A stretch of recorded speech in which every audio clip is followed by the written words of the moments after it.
And welcome back to another podcast with Mr. Hagan. On this podcast, we're going to continue talking about the stock market. And every time I do, I just want to repeat that these videos are not designed to give investment advice. It's for educational purposes only.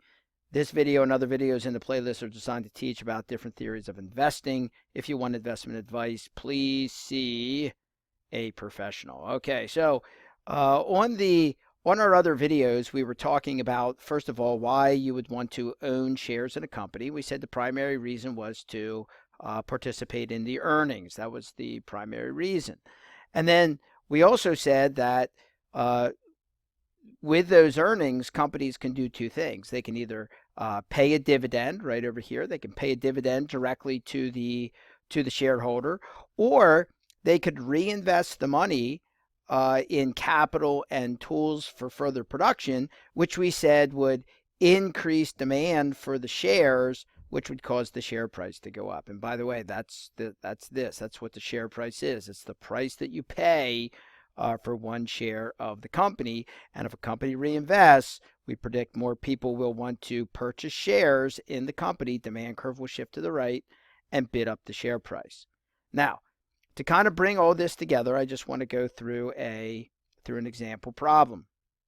So I just made up these numbers. So let's say that we have some example firm, just some company that I made up, that currently has a share price of $50. This company's, if you want to buy one share in the company, you have to pay $50 to do it. So that's what that share price means. The next piece of information is that the company is currently broken into 100,000 shares. This company is broken up into 100,000 different shares. So if you own one share, you own one out of 100,000 shares. The total earnings for the company last year were $500,000. Company earned $500,000 in earnings and profit. The company decides to reinvest $100,000 of that money. So my question is to you is what is the company's dividend per share? What is the company's dividend per share? So I'm going to pause here for a moment and just give you an opportunity to try to do this, and then I'll come back and do it myself. So give it a try. Okay, so here's the really important part of solving this problem. You have to remember that a company can do two things with its earnings. So let's put up here earnings. So the company has earnings, and in this case, the earnings happen to be $500,000. So this company earned profits of $500,000. Now, there's two things that they can do with those earnings. The first thing that they could do with those earnings is they can make a dividend payment. Now, we don't know how much the dividend payment's going to be yet. I didn't give you that information up here.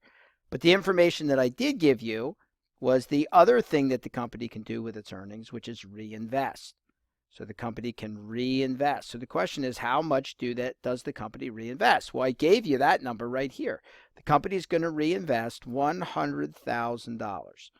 So the company is going to reinvest $100,000. So then this just becomes a subtraction problem. If the company has $500,000 of earnings, they earn $500,000, they have $500,000 of profits, and they reinvest $100,000, then that means that they have $400,000 remaining to pay out in dividends. So then that's going to go over here. This is going to be the dividend payment. So the dividend payment is going to be $400,000. The company had $500,000 of earnings, $500,000 of earnings. $100,000 of that was used for reinvestment. They purchased new capitals and tools for production and so forth. And that means they have an extra $400,000 left over to pay the dividend. And then I asked you finally, what was the dividend per share? So the dividend per share, think about what that means. The dividend per share. Think about what that means. That means the dividend, which was $400,000, divided by, that's what per means, is divided by the total number of shares outstanding, which is 100,000 shares. So the dividend per share would be equal to $4. Be equal to $4 per share. Okay, so what were the steps to solving that problem? The first step of solving that problem was to recognize that there were two things that the company could do with their earnings. That's the real key. Part of it goes to reinvestment. However much they reinvest, the rest of it went to pay dividends. Then you got to take those dividends and divide it by the number of shares. So you take those dividends, divide it by the number of shares, and that gives you your dividend per share. Now, let's just add one last step to this. What if you owned 10 shares of the company?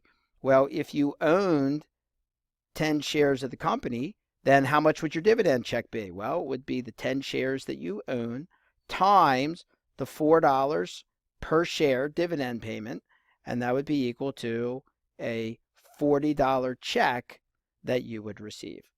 Okay?